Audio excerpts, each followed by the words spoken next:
Olá, tudo bem com você? Quero convidar você a participar conosco desse culto online e com o intuito único de adorar a Jesus, o Rei dos Reis. Nós, como Igreja do Senhor aqui na Terra, temos essa missão de pregarmos o Evangelho, fazermos com que o nome do Senhor Jesus seja conhecido por toda a Terra e pessoas sejam transformadas para a glória de Deus, não para a glória de uma placa denominacional, para um ministério em si, de um pastor, de uma igreja, não, mas para a glória de Deus. Esse é o objetivo de nós cultuarmos a Deus e ter com essa missão, de pregarmos a palavra do Senhor.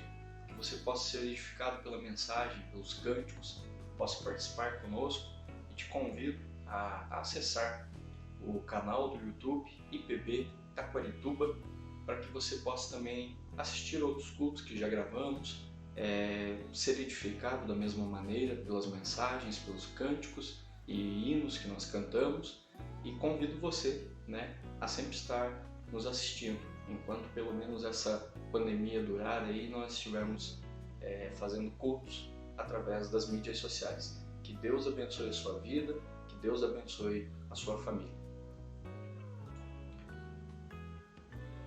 Senhor Jesus, nós adoramos a Ti e pedimos, Deus, que o Senhor derrame sobre nós, pessoas imperfeitas, pessoas ainda pecadoras, derrame a Tua graça, a Tua unção, a Tua misericórdia, o Teu amor.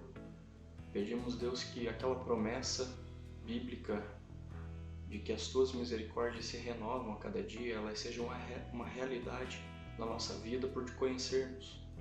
Peço, Pai, que o Senhor esteja nos dando também capacidade para sermos adoradores do Senhor, porque sabemos, Deus, que até mesmo para adorarmos a Ti precisamos da Tua ação e do Teu mover sobre nós. Eu peço que o Senhor capacite a igreja, Deus, na missão que o Senhor deu a ela, de pregar o Evangelho, fazer Cristo conhecido entre todas as nações. E que nós possamos, Deus, agir, possamos de fato sairmos de dentro de quatro paredes, mesmo que hoje, nesse momento atual, Deus da humanidade, nós não possamos estar nos reunindo ainda presencialmente, mas sairmos, Deus, do falatório e passarmos, Deus, à ação. Nós possamos, Deus, guiados, orientados e capacitados, sustentados inclusive pelo Senhor, fazermos isso.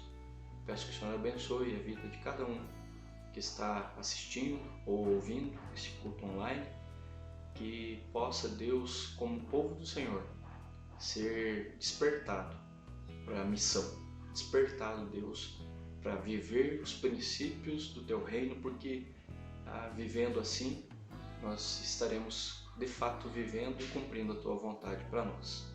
Abençoa a Tua igreja, abençoe o Teu povo, Deus, em nome de Jesus. Amém.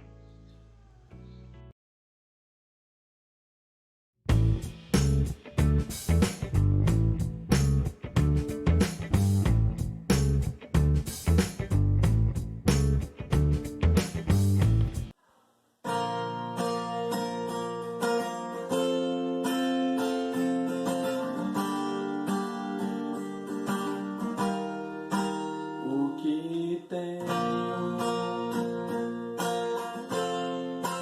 a não ser tanto amor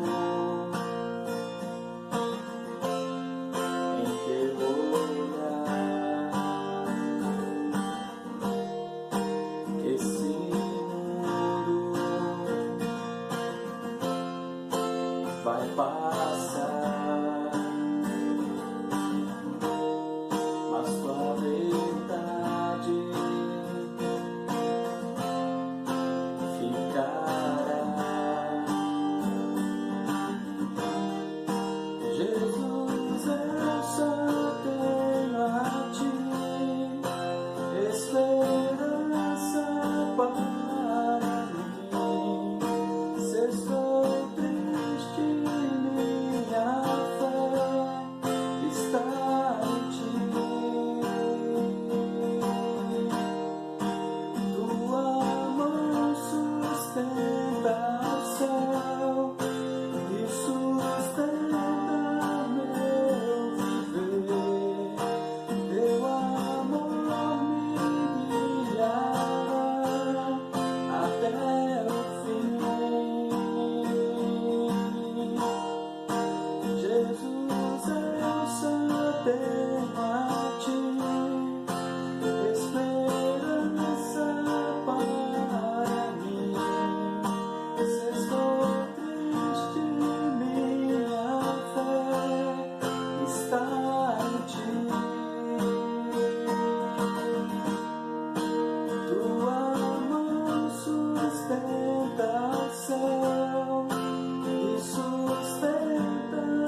a Deus tudo levar, em grata e súplice e oração. E a paz de Deus então, mente e coração guardará, em Cristo Jesus. Ah, como é bom poder aos pés da cruz depositar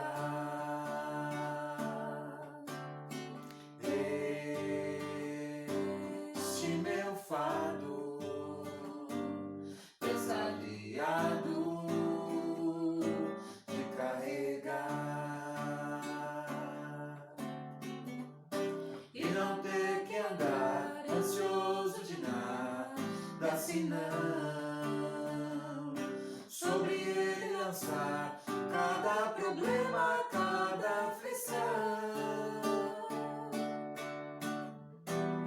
E a paz de Deus então, mente e coração guardará, em Cristo Jesus. Ah, como é bom poder, como é bom saber. Deus enviou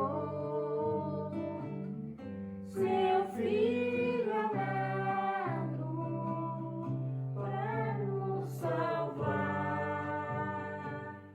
e perdoar. Na cruz sofreu por meus pecados, mas ressurgiu e vivos com o Pai está. Porque Ele vive, posso crer no amanhã. Porque Ele vive, temor não há. Mas eu bem sei que a minha vida está nas mãos do meu Jesus que vive está. E quando enfim chegar a hora em que a morte enfrentarei, sem engano, verei glória, verei agora o meu Jesus que vive está. Porque Ele vive, posso crer no amanhã. Porque Ele vive, temor não há. Mas eu bem sei que a minha vida está nas mãos do meu Jesus que vive está. Está nas mãos do meu Jesus que vive está.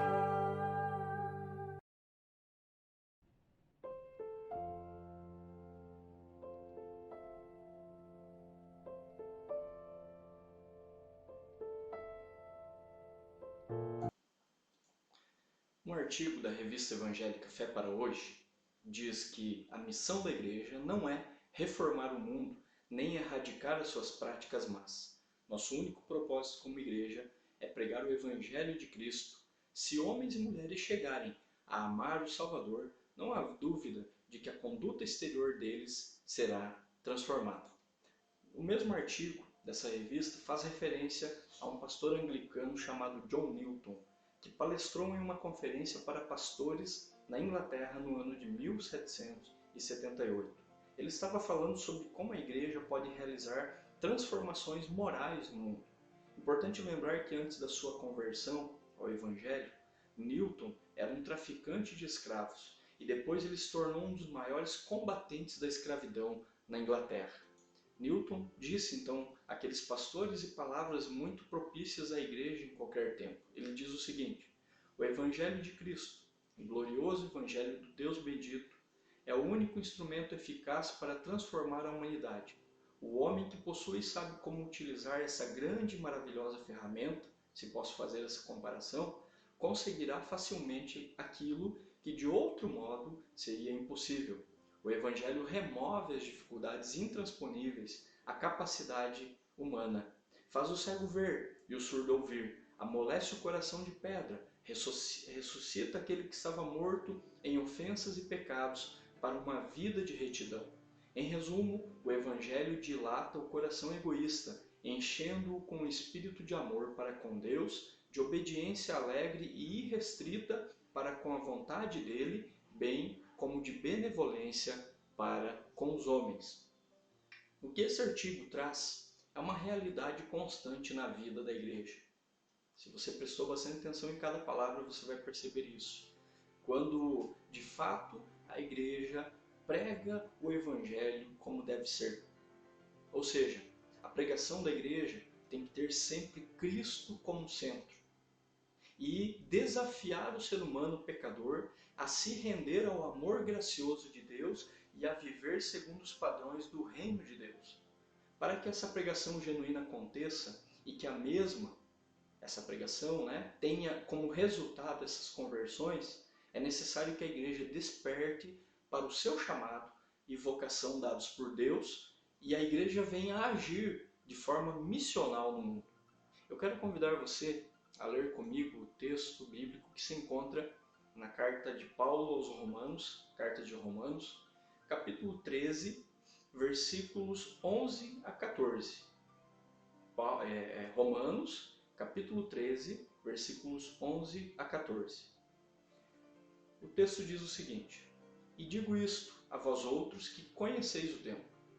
Já é hora de vos despertardes do sono, porque a nossa salvação está agora mais perto do que quando no princípio cremos. Vai alta a noite e vem chegando o dia. Deixemos, pois, as obras das trevas e revistamo-nos das armas da luz. Andemos dignamente como em pleno dia, não em orgias e bebedices, não em impundicícias e dissoluções, não em contendas e ciúmes, mas revesti-vos do Senhor Jesus Cristo e nada disponhais para a carne no tocante às suas concupiscências. O apóstolo Paulo aborda na carta aos Romanos diversos temas. Esses temas são encontrados em várias partes da Bíblia. Essa carta, então, ela é muito rica e profunda para a vida prática da igreja. O assunto principal do capítulo 13 de Romanos é sobre a vida da igreja em relação às realidades política e social, as quais em todas as eras da história a igreja está ou estará contextualizada. Nos versículos 11 a 14 do capítulo 13, o apóstolo Paulo, ao mesmo tempo em que expõe e aplica princípios morais para a vida da igreja, ele também escreve palavras proféticas, no mais bíblico dos sentidos que a palavra profecia possa ter, ou seja, uma palavra divina específica para uma situação e para um tempo e para o povo de Deus. No caso da carta aos Romanos, nessa porção, Essas palavras proféticas, então, nesse trecho bíblico, fazem referência à atuação da igreja na sociedade como agência missionária de Deus no mundo. Paulo expõe e profetiza sobre algumas necessidades que a igreja tem em todos os tempos da sua história, até que Cristo volte, em toda a vida cotidiana da igreja. E tendo em vista que a igreja fora chamada por Deus para ser embaixadora do reino aqui na terra. Necessidades essas tão primordiais quanto foram na época em que Paulo endereçou a sua carta àquele grupo de cristãos que vivia em Roma. A igreja, em qualquer época, resta dar ouvidos ao que Deus revelou através do apóstolo Paulo e agir de acordo com essas palavras. Há, sim, necessidades urgentes para que a igreja desperte e possa agir de acordo com a vontade de Deus e desenvolver a missão para a qual foi designada que é anunciar o reino de Deus e fazer o nome de Jesus conhecido entre todas as nações. Que necessidades, então, são essas profetizadas por Paulo no texto de Romanos 13 que a igreja tem? Uma delas é a necessidade de apropriação do tempo. O tempo aqui apresentado por Paulo é o Kairos, ou seja, o tempo de Deus. O Kairos é o tempo em que Deus atua, ou seja, um tempo eterno. Poderíamos dizer que para Deus existe um eterno presente, um tempo em que não é regido por cronologia. A igreja então tem a necessidade de se apropriar desse tempo, do Kairos, pois a mesma, como diz o texto, é conhecedora desse tempo, visto ter a iluminação do Espírito Santo para conhecer esse tempo. Sim, a igreja pode ser espiritualmente iluminada para conhecer e compreender o que a palavra de Deus diz, e ela é iluminada, porque o Espírito Santo, segundo uma promessa bíblica, age na igreja e orienta a igreja nos dias de hoje. A igreja, então, conforme a Bíblia diz, conhece o Kairos, sabe da sua existência e, portanto, deve se apropriar dele para trabalhar no mundo. Os cristãos verdadeiros sabem da necessidade urgente de se fazer a obra de Deus na terra. Mas quando fazer, então? Hoje? Amanhã? Daqui 10 anos? A resposta correta para essa pergunta é sempre.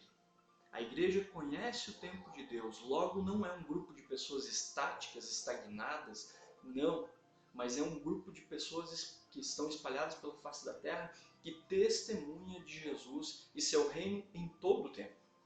A igreja tem necessidade então de apropriar-se do Kairos para ser uma igreja frutífera, que se movimenta, que testemunha.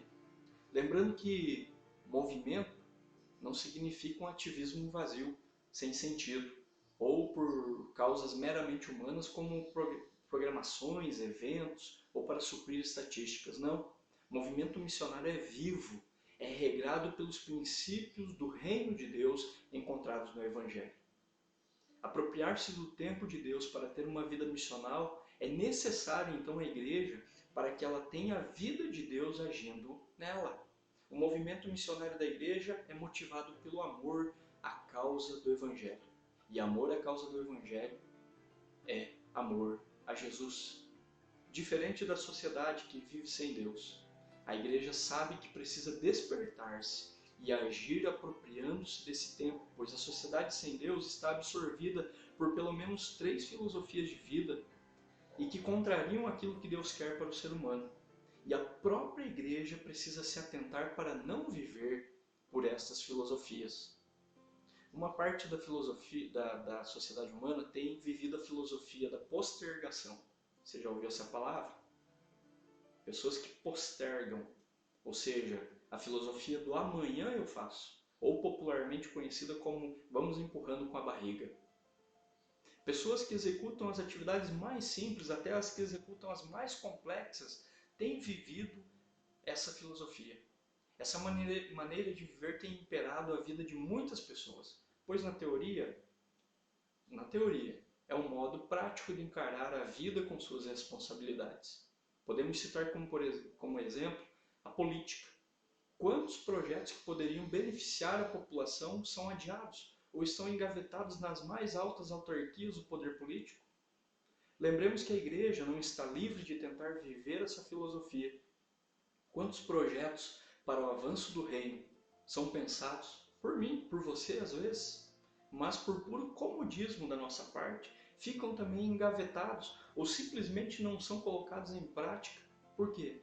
Pois dão muito trabalho. O apóstolo Paulo usou sabiamente a palavra despertar no texto, pois se há necessidade de despertar é porque em algum momento estamos dormindo. Quando você e eu deixamos o despertador programado para nos acordar, é porque há algo que nós devemos fazer e esse algo normalmente é importante. O despertar do sono então é urgente, a cada dia ele deve acontecer na vida da igreja, pois Jesus nos alertou a vigiar e orar. Esse despertamento então é para o ide e principalmente para o fazer discípulos. Para esse despertamento, então, é urgente que a igreja aproprie-se do Kairos, aproprie-se do tempo de Deus, como bênção do Senhor para a sua atuação no mundo. Outra filosofia de vida, que eu sempre vou dizer isso, infelizmente, né? Parte da sociedade sem Deus adota, é a filosofia do pragmatismo, ou seja, o aqui e agora. Diferente da postergação, que é deixa para outro dia, a filosofia do pragmatismo é eu quero para hoje, para o agora. Segundo essa filosofia, o presente é o que importa. Não me interessa o que terei que conquistar passo a passo. Tenho que regalar o que vivo hoje. Essa filosofia, infelizmente, também estava presente no passado, inclusive na vida do povo de Deus. O profeta Isaías, ele já escreveu há tanto tempo, no capítulo 22, versículo 13 do livro dele, do livro que leva o seu nome, Isaías, o livro do profeta Isaías. Ele diz o seguinte: porém, é só gozo e alegria que se vem. Só alegria, né? Matam-se bois, degolam-se ovelhas, come-se carne, bebe-se vinho e se diz: comamos e bebamos, que amanhã morreremos. Percebe o estilo pragmático em que viviam essas pessoas? Sim, o amanhã não importa, o que importa é o hoje. Não é diferente do que nós vemos hoje na sociedade, perceba isso. As pessoas hoje estão alegres, o importante é estar alegre por hoje, e não interessa se você vai ter o que comer amanhã, desde que você tenha o que comer hoje, e você se regalar disso, viver uma vida toda voltada aos prazeres, dizem, né, os prazeres da vida. Mas para onde isso leva? Infelizmente, essa filosofia transforma o mundo no mundo do descartável, do vasilhame descartável ao relacionamento descartável. Não importa onde eu tenha, não importa o que eu tenho que fazer para chegar onde eu quero, desde que seja hoje. Como disse uma vez, eu li um artigo, a pessoa disse: não importa se eu tenho que fazer uma escada com a caveira de outras pessoas para chegar onde eu quero. Essa filosofia, então, deve ser refutada pela igreja, pois a igreja vive baseada na esperança de um mundo por vir. Isso é futuro. E esse futuro deve implicar em todas as áreas da vida dos cristãos. Apropriar-se do tempo de forma correta, pois aqui, em nosso presente, nos preparamos para a eternidade, pois como igreja já vivemos em parte hoje. E uma outra filosofia de vida, em que vive parte da sociedade humana sem Deus, é a filosofia do tradicionalismo. E essa muitas vezes a própria igreja cai, né? Vive esse tipo de filosofia. O importante é o passado. Ou seja, eu fiz um dia, nós fazíamos dessa maneira no passado e dava certo. Perceba, a igreja em toda a sua história vai deixando um legado muito bom e vivendo a sua tradição, que é muito boa também. No entanto, quando falamos de tradição, devemos pensar corretamente em essência e não em forma. Perceba isso, eu estou falando aqui de um tradicionalismo que se apega à forma, não à essência.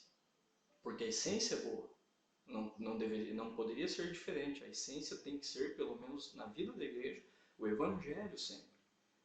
O tradicionalismo prejudicial, então, é aquele que se apega à forma e tem a forma como uma lei, diga-se de passagem, humana. E a forma, às vezes, quase ainda é usada. Isso é perigoso. O tradicionalismo não deixa a igreja olhar para frente, ele prende, amarra, engessa e, pior, não traz mudança. O evangelho traz mudança. Muitas vezes a igreja tem caído nesse erro de transformar o evangelho num tradicionalismo prejudicial, transformar a própria Bíblia nisso, por conta própria, lógico, né? Mas isso é prejudicial demais, porque o tradicionalismo, na sua forma, ele engessa, ele não faz com que a igreja, não deixa com que a igreja olhe para frente, prende, amarra e engessa. Falando de tradicionalismo nesse sentido, podemos reparar que em muitos momentos da história o mundo anda e a igreja fica parada no tempo. A igreja não pode parar e nessa caminhada não se deixar também influenciar e nem se amoldar pelo mundanismo. Temos que tomar cuidado com isso. mas apresentar de forma coerente a verdade do Evangelho. A verdade de que a palavra de Deus é contemporânea e é para todas as pessoas, em todas as eras da humanidade e em todas as gerações. Para a igreja, existe a necessidade de apropriar-se do tempo do Senhor para ser operante, lembrando da salvação que a cada dia se torna mais próxima, como diz o texto. Uma segunda necessidade que nós encontramos no texto é a necessidade de tomar uma decisão. Tomar uma decisão nem sempre é fácil. Tomar uma decisão implica em decidir sobre a vida. Creio que todos nós ficamos imóveis no primeiro momento diante de uma situação em que nós devemos tomar uma decisão, pois afinal ninguém quer errar ou sofrer consequências por uma decisão mal feita, não é? Ao termos que tomar uma decisão, normalmente procuramos a possibilidade que nos beneficiará ou que ajudará o outro. O apóstolo Paulo diz à igreja, no versículo 12, parte B, a segunda parte do versículo, diz assim: deixemos, revistamos. E no versículo 13, no início, diz: andemos. Perceba que todas as palavras expressam atitudes de decisão. Você tem que decidir deixar, você tem que decidir se revestir, você tem que decidir andar. Como igreja, nós devemos ter atitude. Vamos recordar o que diz um livro lá do Antigo Testamento, o livro de Provérbios, no capítulo 28, versículo 1, diz o seguinte: que o justo é intrépido como um leão. Ou seja, o justo age com intrepidez, ele tem atitude. Como toda tomada de decisão, essas atitudes evocadas por Paulo à igreja demandam ação. E uma ação pessoal, ou seja, ninguém tomará uma decisão que é da igreja por ela. A igreja não pode jamais terceirizar essa decisão. A igreja foi chamada para ser luz do mundo, mas precisa sair das sombras. Muitas vezes é mais fácil, né, pensar, bem, eu não vou me expor, não vou dar as caras, afinal, tem outras pessoas que podem ajudar, tem um outro que pode fazer no meu lugar. Mas é chegada a hora em que nós, individualmente, temos que nos posicionar em relação ao reino de Deus. O deixar, revestir, andar é individual ao cristão. E essas atitudes, com certeza, sendo feitas, você e eu como igreja tomarmos a decisão de cumprirmos isso que Paulo está nos dizendo no texto, beneficiará toda a coletividade da comunidade cristã. Sabe de uma coisa? Não é o seu irmão, a sua irmã, cristão ou cristã, que vai deixar, revestir e andar por você. Não é o pastor da sua igreja, o pastor da igreja, que vai fazer isso por você. Paulo está falando diretamente com você e falando comigo. Nós devemos cumprir essas palavras aqui, para que possamos, de fato, tomarmos a decisão de agirmos para o reino e pelo reino de Deus. Pense nisso. Fique desafiado, seja desafiado por isso. Como você e eu, então, que somos igreja no mundo, temos tomado as nossas decisões? Pautados em achismos pessoais ou pelos princípios do reino de Deus? Tenho decidido deixar para somar? Tenho decidido revestir-me para despir-me da velha natureza? Tenho decidido andar ao invés de ficar estagnado? Lembre, a igreja não são 4 paredes e um teto. A igreja é você, sou eu. Como igreja de Cristo, então, ou somos a luz do mundo e guiamos as pessoas a Jesus, ou do contrário, seremos trevas, nas quais cairemos e outros também cairão. Lembremos da decisão que tomou um dos líderes do povo de Deus no passado, quando disse: eu e minha casa serviremos ao Senhor. Com essas palavras, Josué desafiou outros daquela multidão a se posicionarem e tomarem uma decisão. O povo de Israel, assim como a igreja, conhecia a bondade de Deus e também a promessa de que eles eram o povo escolhido do Senhor. Esse conhecimento deveria tê-los motivado a tomarem a mesma decisão de Josué. No entanto, muitos ainda assim se rebelaram contra Deus na caminhada. Quantas pessoas estão dentro de igrejas ou fazendo parte de grupos de cristãos, mas que infelizmente são pessoas que têm vivido uma vida totalmente fora dos princípios do reino de Deus, em orgias, em pundicícias, como diz o texto. O apóstolo Paulo diz que é para nós nos livrarmos dessas coisas, deixarmos essas atitudes, porque essas atitudes não condizem com o reino de Deus. Quantas pessoas têm vivido uma vida dupla? É cristão só dentro de uma igreja, e agora, numa pandemia onde ela está dentro de casa? É lá que ela é realmente quem ela é, né? Às vezes vive dentro de uma igreja,